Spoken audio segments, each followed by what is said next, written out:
नमस्कार, आदाब, सत श्री अकाल दोस्तों। स्वागत है आप सबका मेरे YouTube चैनल स्वप्निल जंक्शन पर और मैं आशा करता हूं कि आप सभी स्वस्थ और सुरक्षित होंगे। दोस्तों, भारतीय सेना हमारे देश का गौरव। भारतीय सेना के जवानों ने भारत की रक्षा के लिए, हमारी मातृभूमि की रक्षा के लिए अपना सर्वस्व तक न्यौछावर कर दिया, अपना सर्वोच्च बलिदान दिया इस देश की रक्षा के लिए। आप जानते हैं कि हमारे देश के सैनिकों की शक्ति, उनका हौसला, उनकी हिम्मत और उनकी बहादुरी सूर्य के प्रकाश से भी तेज है। भारतीय सैनिक हमारी रक्षा के लिए दिन भर, रात रात भर जागते हैं। चाहे चिलचिलाती धूप हो या फिर हड्डियां गला देने वाली सर्दी हो या फिर मूसलाधार बारिश क्यों ना हो, भारतीय सैनिक डटकर इन तमाम मौसम का मुकाबला करता है और साथ ही साथ दुश्मन के सामने डटकर खड़ा रहता है। और दुश्मन जब अपने नापाक इरादों के साथ भारत की ओर देखता है तो फिर उसकी आंख तक निकालने की क्षमता रखता है। आज की इस वीडियो में दोस्तों आपके सामने मैं एक ऐसे परमवीर योद्धा की कहानी रखने जा रहा हूं। आज आपको एक ऐसे महान योद्धा की बात बताने जा रहा हूं जिनके बारे में सुनने के बाद आपको बहुत ज्यादा गर्व होगा, आपका उत्साह वर्धन होगा। आपको पता चलेगा कि देखिए हमारे देश में या हमारी मां भारती ने कैसे कैसे महावीर योद्धाओं को जन्म दिया है।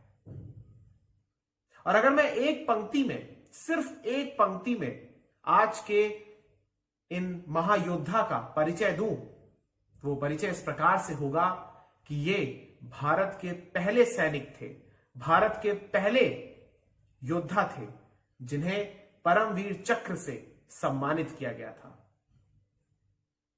उन्हें मरणोपरांत इस चक्र से नवाजा गया था। परमवीर चक्र दोस्तों मैं आपको बताना चाहूंगा कि भारतीय सशस्त्र बलों को मिलने वाला सर्वोच्च पुरस्कार है, सर्वोच्च सम्मान है। लेकिन उन्होंने जो किया वो हम सब के लिए, हमेशा के लिए, जीवन भर के लिए हमें ऋणी बना गया। और ना सिर्फ उनका बलिदान बल्कि आज भी इस महामारी के दौर में भी तमाम वो सैनिक, तमाम वो हमारे जवान, चाहे पुलिस के हों, चाहे सुरक्षा बल हमारे सेना के हों या जो केंद्रीय सशस्त्र सैन्य बल होते हैं उनके हों, या जो एनडीआरएफ और एसडीआरएफ के जवान होते हैं, या जो भी हमारी फोर्सेस हैं, सुरक्षा बल है, वो तमाम लोग आज भी अपने अपने घरों से बाहर हैं ताकि हम सब सुरक्षित रह सके।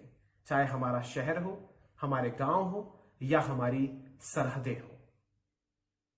दोस्तों, आज जिनका जिक्र मैं आपके सामने करूंगा, आज जिनकी बारे में आपको मैं बताने जा रहा हूं, दरअसल इनका नाम है मेजर सोमनाथ शर्मा। मेजर सोमनाथ शर्मा दोस्तों आज मैं इनके बारे में बताऊंगा। और इनका जन्म दरअसल दोस्तों हिमाचल प्रदेश में हुआ था। हिमाचल प्रदेश के कांगड़ा, वहां पर एक जगह है, वहां पर 31 जनवरी 1923 को हुआ था। मैं आपको बताना चाहूंगा कि इनके पिताजी भी सैन्य अधिकारी थे और साथ ही साथ इनके घर में कई और लोग भी सेना में अपनी सेवाएं दे चुके थे। इन्होंने अपनी पढ़ाई 1941 में पूरी की और 1942 में वो ब्रिटिश भारतीय सेना में भर्ती हुए। आपको बताना चाहूंगा कि उस समय भारतीय सेना की, यानी आपको पता ही है कि भारत उस समय आजाद नहीं हुआ था, स्वतंत्र नहीं था, पराधीन था अंग्रेजों का। इसलिए ये ब्रिटिश भारतीय सेना की 19 हैदराबाद रेजिमेंट की 8वीं बटालियन में कमीशन इन्हें मिला था। बाद में यही बटालियन भारतीय सेना की कुमाऊं रेजिमेंट की 4थी बटालियन बन गई। मैं आपको बताना चाहूंगा दोस्तों कि जब इनकी भर्ती हुई तो उससे पहले दरअसल इन्होंने बर्मा में भी युद्ध लड़ा था, जापानी सेनाओं के खिलाफ।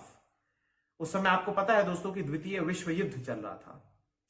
और मैं आपको बताना चाहूंगा कि उस समय भी इनके युद्ध कौशल के सभी प्रशंसक बन गए थे, सभी इनकी प्रशंसा कर रहे थे।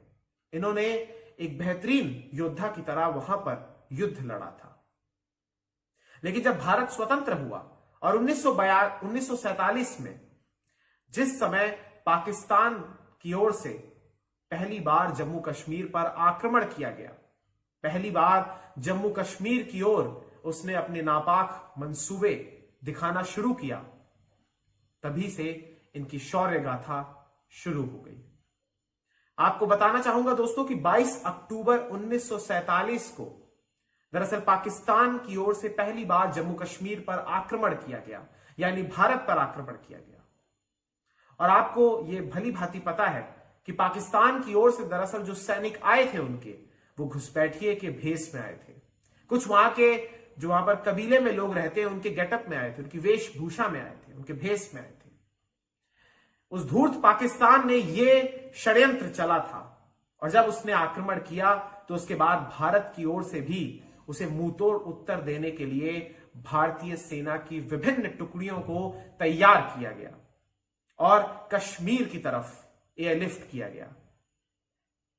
आपको बताना चाहूंगा दोस्तों कि एक ऐसी ही कंपनी दरअसल मेजर साहब की तरफ से भी, मेजर साहब को भी भेजा गया था और उसी कंपनी को दरअसल मेजर साहब उसकी कमान भी अपने हाथ में संभाले हुए थे और इस कंपनी को डी कंपनी भी कहा जाता था।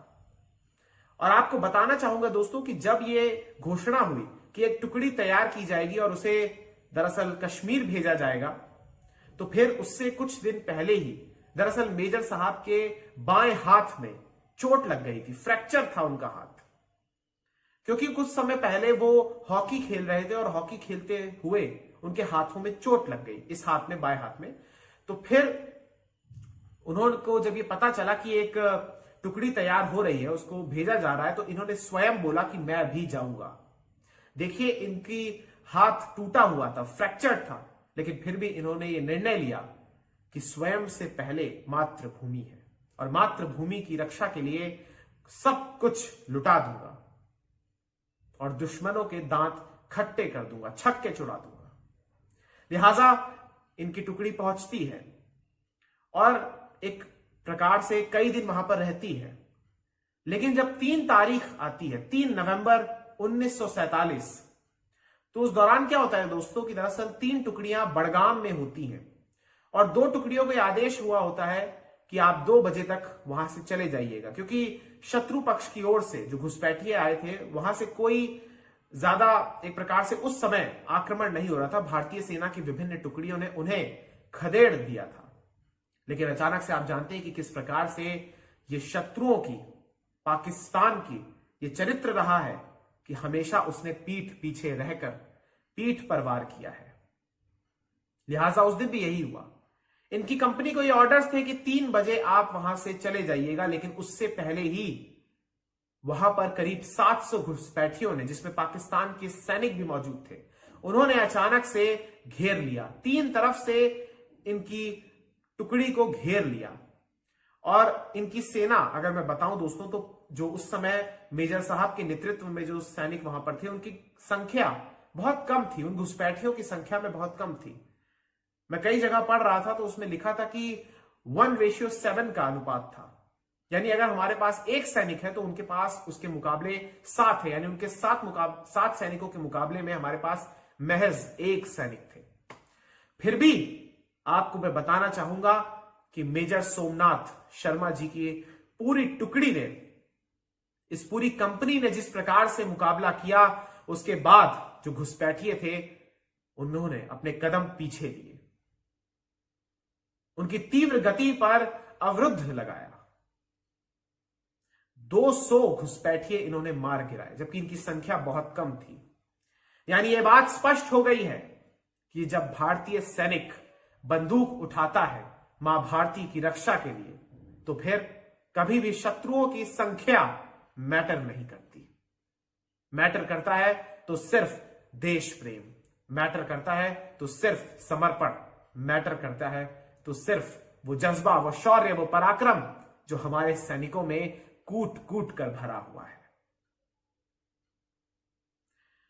लेकिन उस दिन क्या हुआ दोस्तों कि दरअसल जब ये सब चल रहा था, तो आपको मैं बताना चाहूंगा कि चूंकि मेजर साहब का जो हाथ था वो भी फ्रैक्चर्ड था, और क्या हुआ कि संख्या कम थी, लेकिन शुरुआत में जब हमला हुआ इसलिए उसमें भी हमारे काफी सैनिक हताहत हो गए।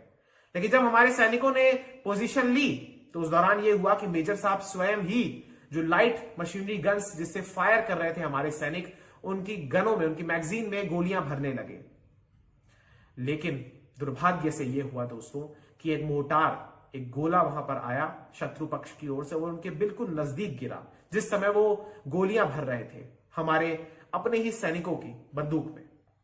और हुआ यह दोस्तों कि दरअसल वो गोला फट गया और इसमें मेजर साहब का शव क्षत विक्षत हो गया।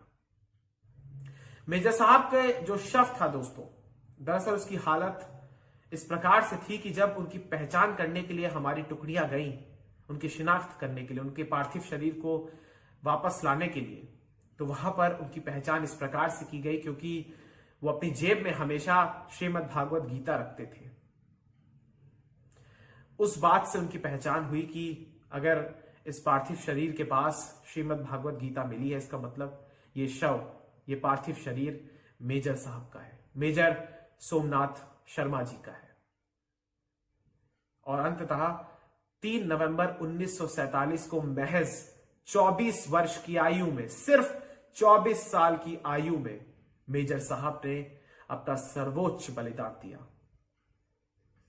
इस पूरे युद्ध के दौरान ये जो हुआ, इसमें पाकिस्तानी घुसपैठियों को रोकना बेहद जरूरी था, क्योंकि अगर वो आगे बढ़ते तो कहीं ना कहीं श्रीनगर का हवाई अड्डा और श्रीनगर शहर भारत से, शेष भारत से कट जाता, क्योंकि पाकिस्तान की ये योजना थी। लेकिन इन्होंने क्या किया कि इन्होंने हेडक्वार्टर पर संदेश भेजने से पहले पाकिस्तानी घुसपैठियों को भारी नुकसान पहुंचाया। और आपको इस वीडियो में अब मैं उस क्रांतिकारी स्टेटमेंट को बताना चाहूंगा जो कि इन्होंने हेडक्वार्टर की तरफ या भारतीय सेना के अपने जो समय मुख्यालय था वहां पर उनको दिया।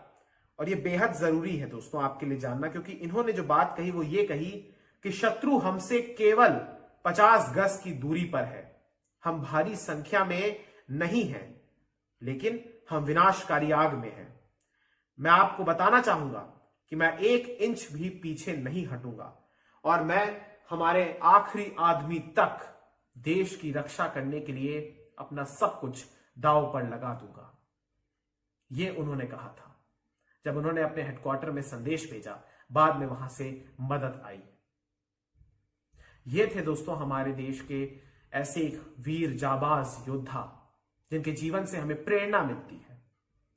और उम्मीद करता हूं दोस्तों आज आपको मेजर साहब की ये वीर गाथा सुनकर, शौर्य गाथा सुनकर प्रेरणा मिली होगी, आपको मोटिवेशन मिली होगी।